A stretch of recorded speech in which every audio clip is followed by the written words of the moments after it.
datang ke RS. Penyiraman air keras yang menimpa S, seorang ibu rumah tangga, terjadi Jumat pekan lalu di rumahnya di kawasan Sukarami, Palembang. Menurut kakak korban, pelaku penyiraman merupakan mantan suami korban.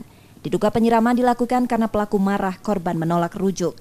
Aksi penyiraman yang dilakukan pelaku dengan menunggu korban di bawah rumah. Saat korban dan anaknya terlihat, pelaku menyiram air keras yang juga mengenai anaknya, pelaku lalu kabur. Akibat penyiraman itu, 2 korban mengalami luka bakar dan dirawat di Rumah Sakit Bayangkara, Palembang. Itu mantan ini, pernah suaminya. Tapi udah pisah. Motifnya tahu nggak Pak apa? Motifnya si pelaku ini mau ngajak balik kayak gitu. Tapi saya nggak mau. Gitu. Pak, udah ke atas peristiwa ini korban mengalami apa Pak? Luka bakar. Luka bakar di bagian punggung sampai sini, sama juga anak adik saya di saat luka ini bakar. Masih dirawat di RS Bayangkara.